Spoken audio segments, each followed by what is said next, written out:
Okay, hello everyone, and welcome to week 5 of an introduction to agent-based modeling. Hope everyone is having a good week as we go through this. And after this, I think most of the rest of the time, actually next week, I'm gonna have to move the office hours again. I just realized as I was talking. I'll send an email. I'll send that out in an email shortly, or put an announcement up on the course documents. But unfortunately, I just realized I have one of my students defending their dissertation at exactly the same time as this next week. Anyways, after these next 2 weeks, hopefully we'll be back to our normally regularly scheduled office hours, and I don't anticipate too many disruptions through the end of the course after this. This week we're starting in one of my favorite units of the entire course, which is Unit 4. Which is how to, and this is kind of like, in some ways, this unit was, in many ways, the cornerstone of the textbook, basically, the way we designed the textbook. It was like the central chapter that we knew we wanted in there, and then we basically designed the rest of the textbook around it. And what this unit does is basically go from the very simple, like, what is your problem you want to study, right? What is your phenomenon you want to study, all the way to building a model, and then to analyzing those model results to provide you an answer to your original question that you had, right? And so it really is kind of a, the phrase soup to nuts, a full course from the beginning to the end of what you need to know about agent-based modeling. And so if there's one unit in the course that you really want to concentrate on, I highly recommend it being this unit, right? A lot of the rest of the stuff is just filling out the details to some extent and getting you everything else you need to know. And this unit is also going to go over 2 weeks.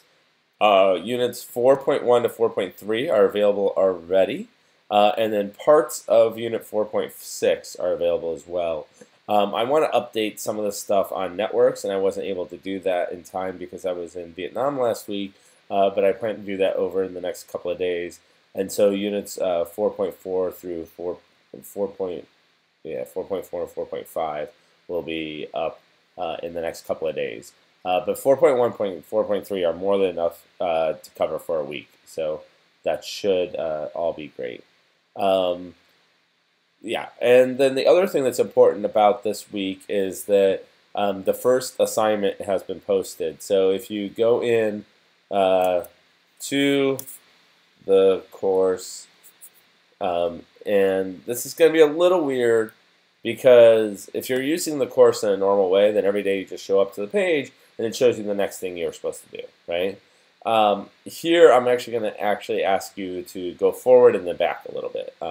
And I apologize for this, but I just couldn't figure out a better way to make this happen quickly and in time. So essentially what you're going to do is you're going to go into Unit 4, and there's going to be one label. There's going to be, actually automatically labels it, so it is 4.6, but it won't be once I add in the other two sections. It's now currently labeled as Unit 4.4, Unit 4 Overview. And you'll see that there is the model design assignment text, and model design assignment rubric. And this is the first assignment that you have, right? So basically, what I want you to do is to click on the text link first, grab the text, kind of fill out the assignment, and then what you're going to do is you're going to click on and kind of have all your answers ready to go, and then you're going to put them all together, and you're going to basically create a PDF from that assignment, upload that to the model design assignment section, and you're done. And you have to do this by July 17th, okay? So that's the deadline for this assignment, okay? So you've got, about a little over 2 weeks to go on it right now, okay? If you want to know how you're going to be graded on that assignment, well, you're going to be graded by your peers. And your peers are going to get a sheet that looks like what is under the model design assignment rubric, right? And in that sheet, you basically get 0 points if the peer answers the first question, 1 if they answer the second, and 2 if they answer the third, right? So if they get full credit, which in this case is 16 points, right? then you have to get to the level of getting a 2 on all the different questions, right? So the rubric will help you when you're thinking about how to fill out the questionnaire, how to best do it. Okay. Now, let's see. And I think that's all I want to say about that. As soon as the deadline passes for the model design assignment, the model design assignment peer review assignment, so your grading, will then become available, and you will have to do that in 2 weeks. And basically, you have to grade 3 other students' peer reviews, okay? And for the other students' design assignments. So I think that covers the design assignment. I had a bunch of questions about that, and I will respond to them. I apologize. I've been traveling. Last night I got home, and I've been traveling for about 30 hours at that point, so I haven't quite caught up on all of your questions, but I plan to today, right? Yeah, okay. So let me see if there's any other questions. So that's it for Unit 4, right? It is a little complex. It's one of the more complicated units we're going to have. And when I post the other units, I'm going to ask you to go back to those, but I'll remind you about those both in email and on my office hours, which I'll have to reschedule next week, as I mentioned. So that will all, those will all become clear eventually. Okay. Had a couple of other questions that came up that people wanted to look at, and I always like taking a couple of these and kind of showing them off here live in the office hours as a way to answer. So one of the questions on the discussion forum from Tarapada Mendel was how do you plot different sets of turtles with different colors, right? So let's say you want to, for instance, plot wolf and sheep, and you want to plot the wolves in blue and the sheep in red, for instance. How would you do that? Okay. Well, let's see if we can take a look at that. Let's do that. Just kind of getting my camera all set up for the net logo look. Okay. Add in window capture.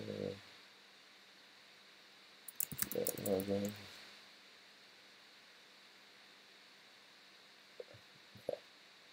Okay, so there you go. And blow it up for you a little bit.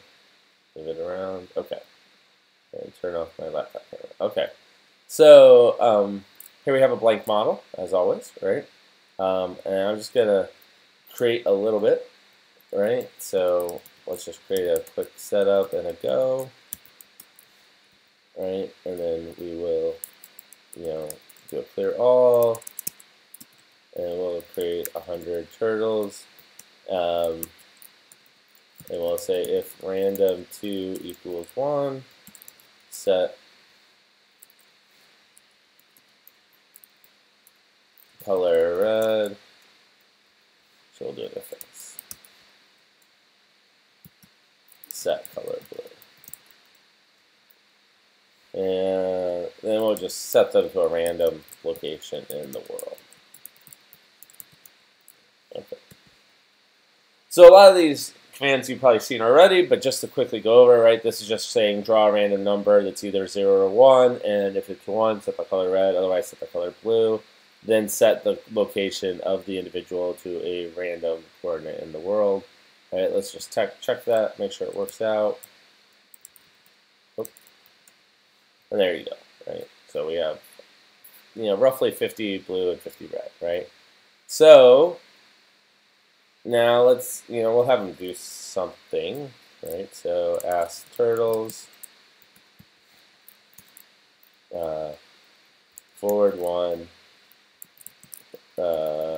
right turn, random 90, left turn, random 180.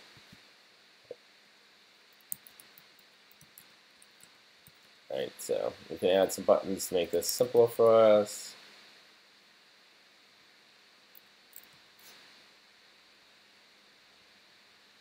Okay, set up, go. Right, so now we gotta go.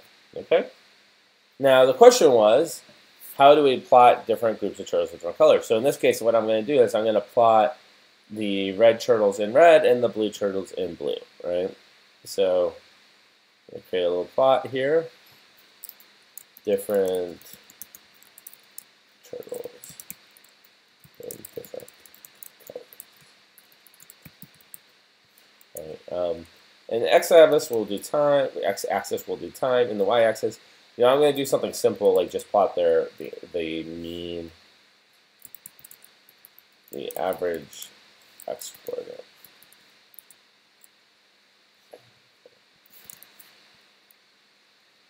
Okay. And of course, the default is just to have one pen whose command is plot count turtles. What we're going to do first is we're going to change the color of that pen to red. Right? And now we're going to plot the average, mean x-coordinate of turtles with color equals red. Right? Okay. And this should work. Let's see. Oh, something's wrong with our plot. Oh, you know what? We forgot to set up our tick code. So because the model isn't actually ticking, the plot doesn't update. Okay. So let's go over here, do reset ticks, and then just do it. And now you see that we get the plot of the red turtles, right? The mean of the red turtles.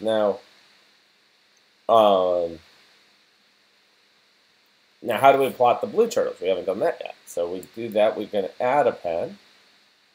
We're going to set its color to blue.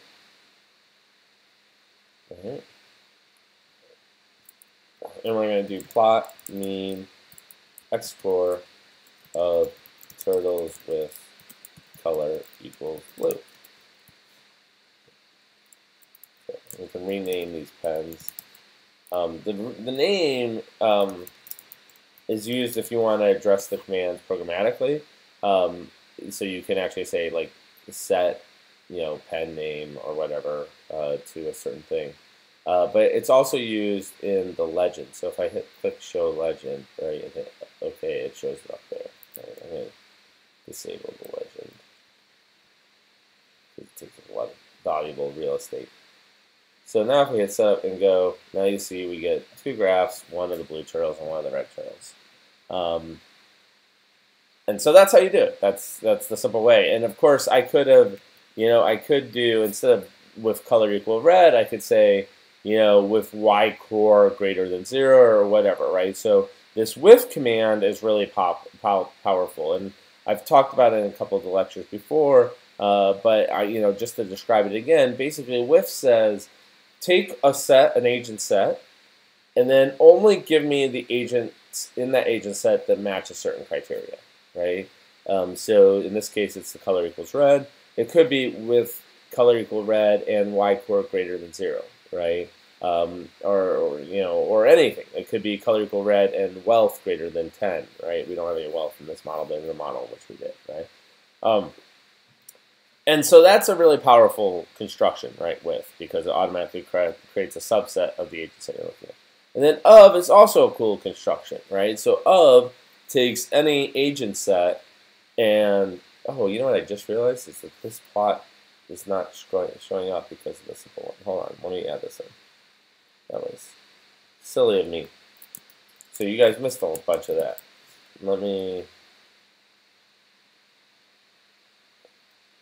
There we go. Okay. So, sorry, I was obviously typing on screen. You weren't seeing a lot of it, but let me show it to you now, right? So let me start over on this plot window and just describe what's going on here, right? So I gave it a name, right? Different turtles, different colors. I gave it the x-axis label. I gave it a y-axis label. And I was clicking off and on the show legend button before to show you at one point. And then I changed the default pen to red turtles, and I created a new pen using the add pen button, right? And I changed the color by just, let me walk through this here. Let me quickly add that. Colors, right? So using the little color swatches panel, right, I was able to choose the color I wanted, right? And so let's make that go away. Oh, that's interesting. Let me delete it. Delete there. Okay. Okay. And so I was able to choose the color and change the name to red turtles and blue turtles, and then plot the, and then I put in this command, plot mean x score of turtles with color equals red, and plot mean x score of turtles with color equals blue. Okay? Now, as I was saying, width is really powerful. That's the subsetting command, so this takes all turtles and then gives me only those with color equal to red, right?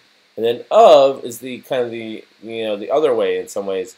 Of says take an agent set and then get some property from that each agent in the agent set and then put it in a long list. So this basically will create a whole bunch of of, of numbers, and then mean will take that list and take the mean of it. Right? Okay. So let's make that all go away. And just to kind of show you that in some excruciating detail, right? Ooh. Let's change this. Come on. Right. Okay, good. So if I want to do the turtles with color equals red, right? Again, agent set of 60 turtles, right? If I want to do x score of turtles, right? I get the x score of all turtles, but I can put those together to do x score of turtles with color equals red, right? And that's going to give me a subset of that list, right? And then I can do the mean of that x score of that list. Okay. So that's a quick example. I'll put this up so you can look at it in detail. Call it different colors, right? And I'll make sure that this is available for everyone to take a look at. Okay. So hopefully that all made sense once I actually got to the point of actually putting it in a and making sure the right window showed up. Sorry, still a little jet lag, so I'm a little slow this morning. Okay, let's see. So let's see if there's any other posts that came up. So Mohammed Hijazi had a question. I'm working on a NetLogo model in which turtles are supposed to move between 2 points. It doesn't have to be in straight lines. I have a problem of overcrowding in some patches. Is there a simple way to restrict the number of turtles in each single patch? The only way I can think of to do that is by writing a long code for a lot if else, which basically asks each turtle to check all the surrounding patches before it moves. I mean, essentially that is it, right? Like it's not a long code, and I'll create a new piece of code for you to show you how to do it. But there is no other way. Like there is no button you can click that will say I can only have 1 turtle per patch. Essentially, you have to be in charge of that because in NetLogo, right, the basic way things happen is that the turtles and the patches are independent of each other, and so there can be many, many turtles on one patch. So there is no way to say that that's the way it should be. However, it's pretty easy to write code such that that is always the outcome. Okay, let me turn the NetLogo window back on. Let me go to a new. Oh, not go to a new window. So let's kind of set up some code again. Set up, clear all, set ticks, and let's see, go tick, and right. Okay, now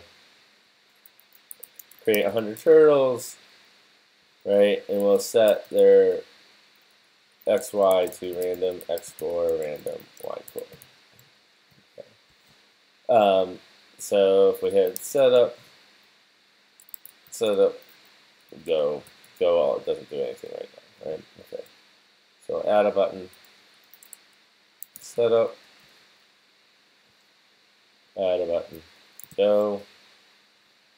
Okay. And let's say, at first, do it. All right, we'll just have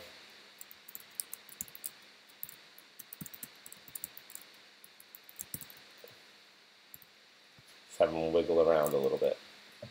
Right? Okay. So they're moving, but they could be on top of the same patch, right? And so how do we make sure that there's never more than one turtle on the same patch, right? Well, what we can do, the easiest way to do it is to basically look to see before a turtle moves if there is a turtle on that patch it's about to move on to. And if there is, then we can have it, you just wiggle again. That's probably the easiest way to do it, right? So there's a simple command, if any turtles on, I think it's patch ahead. Let me double check that one. If not any. Okay. So let me double check this. This should work. Oh, patch ahead needs a number. So let's talk about what this is doing. So patch ahead gives you the patch that you would be on if you moved in your current direction by some number of units, right? And let me show you that in the dictionary. All right, so let me add in that window.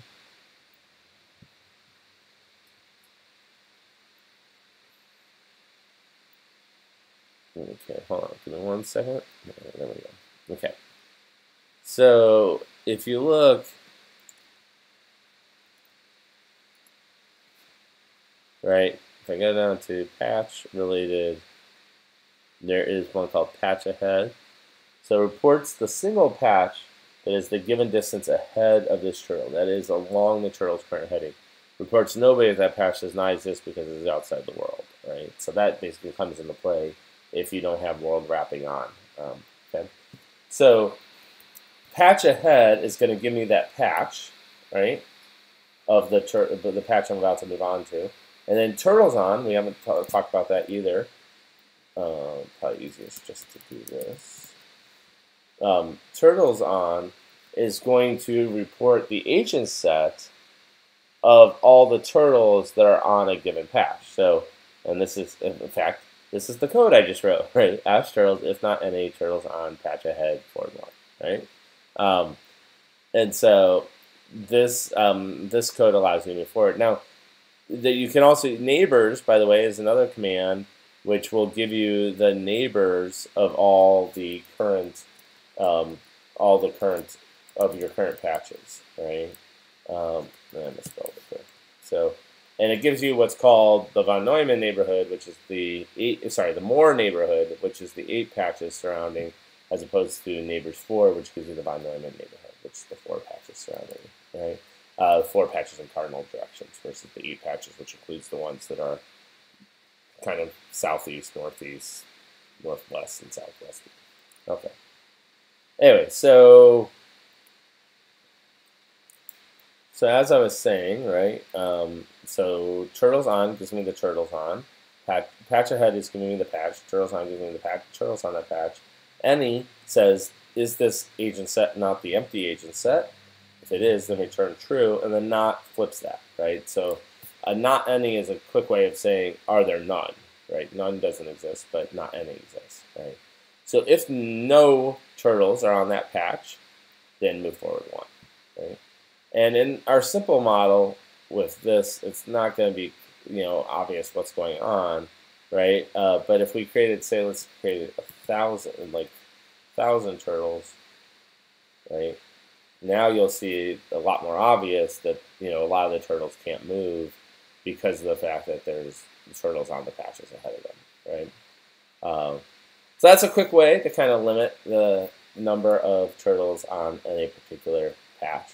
Now, you will notice, right, like in this code, if they're not able to move, they don't do anything, they just wiggle and spot in place, right? And that's because I could write code that keeps checking to see if they can move ahead.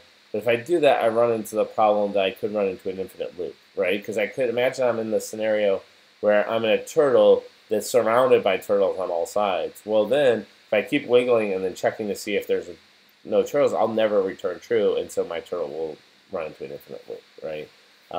The other way to do it would be, to somehow. So there's one other way. Let me show you one other way, right? So what you could do is you could say ask turtles if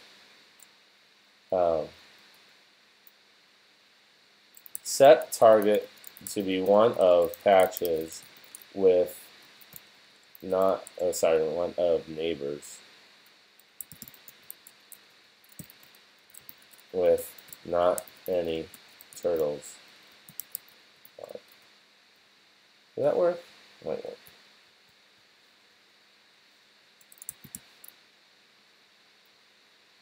Oh, let target, sorry. Yeah, turtles on self. Okay. So that's kind of a weird piece of code. Let me talk about it. So the neighbors is the one we just explored, right? Which finds the 8 neighbors of you, right? And the with, again, command is really powerful. It's going to take the subset of the neighbors, and it's going to say turtles on self. Now, because we're talking to the patches, the self is the patch. So each patch is going to consider if it has any turtles on itself, and if it does, then it's going to return true to the ending, which is going to make this a false, right? So this means it's only going to return the neighbors that have no turtles on themselves, right? Okay. So now one of is just going to take a random element from there, right? And so one of is going to choose a random turtle, a random patch that has no turtles on it, right? And then we're going to set the target equal to that, right? Now, what we can do now is we can say if target does not equal nobody, because it could, right? Like if all the patches are full, all the neighbors are full, the target could be nobody, right? And if that's the case, so if it's not nobody, then we're going to use face. So face by itself, let me double check that real quick. There's face XY, and there's face by itself. Yeah, so face by itself will face a patch. Okay, that's what I want to do. Okay, so face target. And I confirmed that, by the way, by going back to the dictionary again. And let's see if I go all the way up to the top.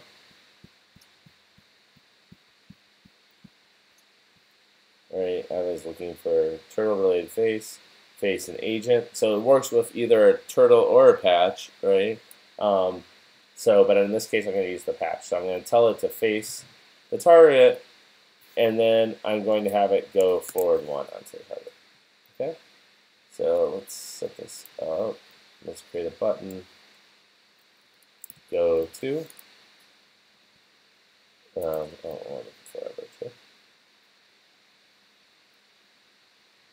hit setup and go. And the behavior will be very similar, except for the fact that you'll notice that when I run the go button, which is our original code, not as many turtles move, right? Because they only get 1 shot per turn to find a spot that they can move to.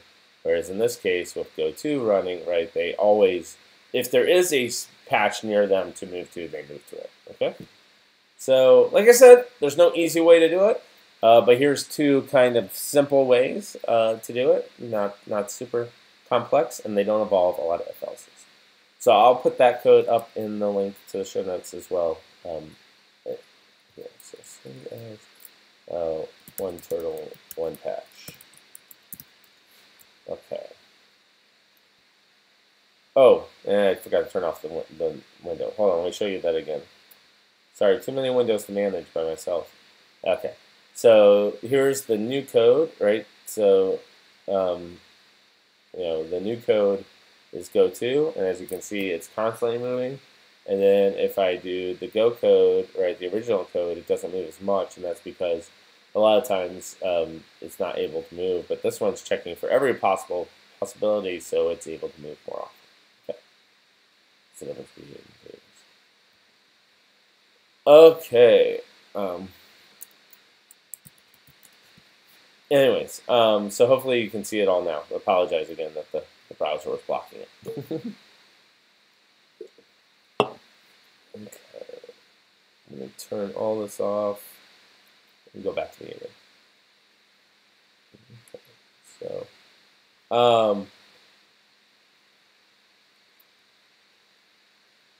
I think that's it that I want to talk about today. Kind of gives you a couple of examples of things to work through.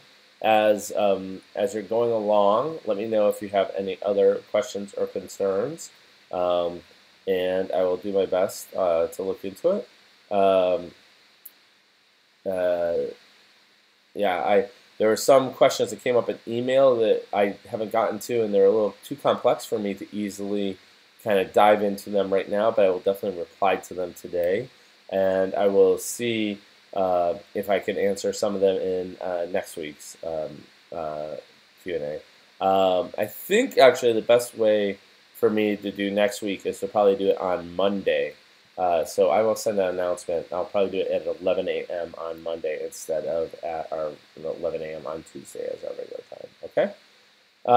So that's it for this week. Unless there's any other questions, let me know if anything else has come up, and if there are, I will get back to you as quickly as possible. Jorge's asking about the email questions. Okay, he had a question that he wants me to work on. Okay, sorry, I have a. Okay, so let me see if I can answer this one real quick. I'm trying to make the subtraction happen only when a new link is made. How can that be made? My work is going to be about how agents participate in activities. The agents breed have a resource variable called time. It's drawn from a random distribution. So if they participate, they lose a unit of time. Ask.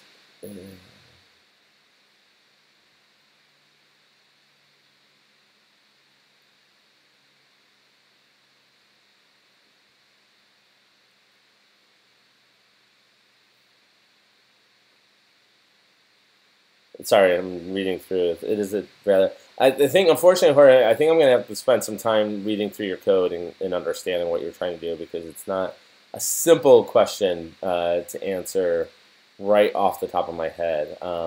So it looks like you're having some problems with links and with the links and the subtraction going on. Okay, I will take a look at it. I promise. But I don't think I can quickly do it during the office hours, unfortunately. But I promise I'll get you an answer sometime today. Okay. Anyways, just to recap, go back to the top, right? So we're on unit 4. Sorry again, as I'm a little slow today. We're on unit 4. Definitely keep working through it. And this is one of the most exciting units because it really spends time talking about how to build a model from the ground up, right? I highly recommend spending some time kind of really thinking about what your model is going to be like. And then, of course, most importantly, right, we have the model questionnaire design document that you're going to be filling out as your first assignment, right? Well, it's the first peer-reviewed assignment. You've obviously been doing the tests as assignments all along. That will be due on July 17th. July 17th, by the way, I meant to mention this. July 17th is also the last day that you can pay to become part of the full course. If you don't pay by July 17th, we can't include you in the course because of the fact that you have to turn in your assignment that day as well, right? And so at that point, you would have been past the deadline, right? So you have to pay by July 17th if you're planning to participate in the full course, okay? So that's it for this week. I will talk to you all next Monday, not on Tuesday because I have a dissertation defense on Tuesday. But I will talk to you all next Monday about the rest of Unit 4, and we'll go from there. Okay, take care, everybody.